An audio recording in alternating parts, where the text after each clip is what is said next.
Hello दोस्तों, नमस्कार। मैं हूँ रेखा उपाध्याय। अपने यूट्यूब चैनल पे आप सभी का स्वागत करती हूँ। आज एक बहुत प्यारा दर्दनाक सोहर गीत सुनाने जा रहे हैं। आप सबको अच्छा लगेगा तो कमेंट में जरूर बताना। जैसा ही बेटिया जनमावलू तमाई मोरी मरी गईली वो, जैसा ही बेटी जनमावलू तमाई मोरी मरी गईलू हो।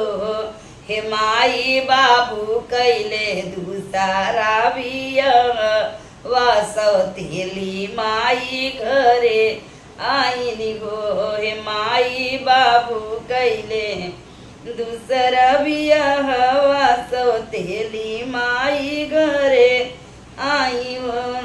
दिन रात कामा हम करी माई भूखे पेट सोईला हो। दिन रात कामा हम करी माई भूखे पेट सोईला हो। माई कबहू ना दुलार मैं तरिया तो मैं भाम तरिया हो। माई कबहू ना मैं भम तरिया दुलार हमसे करई त प्यार नहीं करली हो। भैया के माई के एक ललनवा तो हम अरे बिरनवा हो। मैया के एक ललनवा तो हम अरे बिरनवा हो। भैया मोर लागई ओही भाई त उनसे कैसे प्यार करइबो। माई वो त लागई हमरे सगा भैया त उनसे जे प्यार करई हमसे नाही बोलई वो। आई गए सावन महीनवा तो रखी या के दिनवा हो। आई गए सावन महीनवा तरकी या के दिनवा हो। ओ माई रालीवर माई राखी में हम सजाए चंदन रोरिया रे सामा कड़ोरी या हो। माई थाली में जाए चंदन रोरिया रे सामा के डोरिया हो। माई राखी बाधई चलली कलई या तो भैया रैया जो लाओ। हे माई राखी बान्हई चलले कलैया भैया के रहिया जो लाओ। पलंगा पर बैठनी भैया तो हम रे बिरन भैया वो। माई बहर से आवे मैं भमहतरिया बिरन बोली बोलाई वो। ओ माई बहर से आवे मैं भमहतरिया बिरह बोलिया बोलाई वो। दूर हट भागिन मोर बेटा से दूर हट वो। दूर हट भागिन मोर बेटा से दूर हट वो।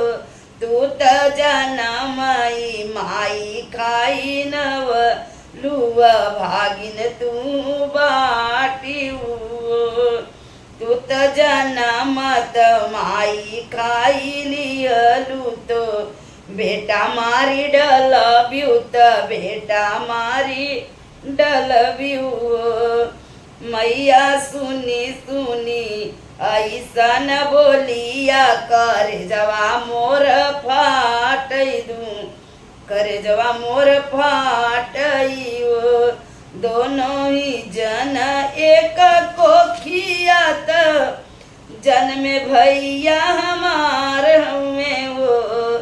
दुनाऊ जन एक कोखिया के भई या मार हमें हो हे माई बधबई में भैया के रखिया कलैया भैया सुन लागे ओ माई बनबई में भैया के रखी या कलैया भैया सुन लागई मैया के पकड़ी हतवा भैया के पकड़ी हतवा मैले चली गईलिनी हो माई हनीलिहीन बाजार के वड़ी या बोलाए नाही बोल बीरन के नाही भेजई वो माई हनीलीन बाजार के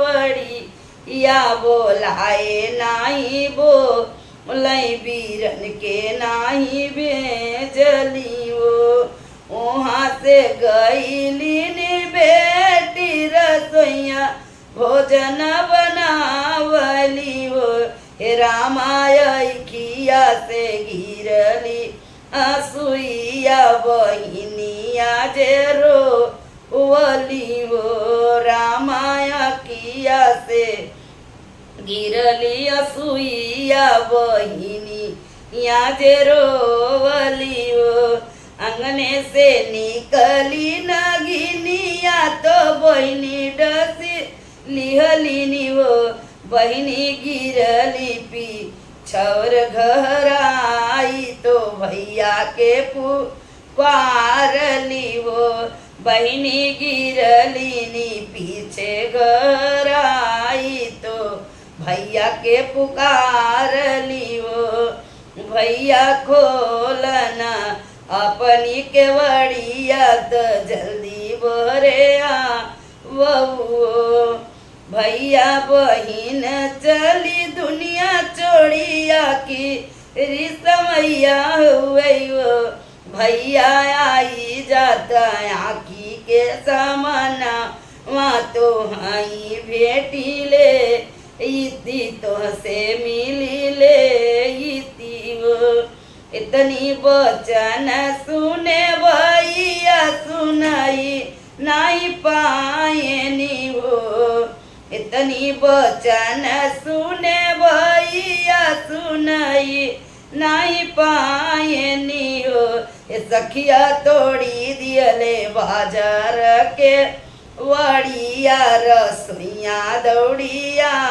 वले हो सखिया तोड़ी दियले बाजार के वड़िया रसोइया दौड़ी आवले हो कहाँ बाटू हमारी बहिनिया कहाँ माई रोवत बाटू बहिनी भैया तो है लेवैया तो रखिया उठी बांधऊ भैया लौटत भूइया जे देख तो जोरे जोरे बोलै लागे सुसु की के रोई लागे हो बहिनिया हाथ जोरी हमें माफ कई दत भूल हमसे भइली त भूल हमसे भइली नी हो रखिया क बहिनी जे पकड़ी नी भैया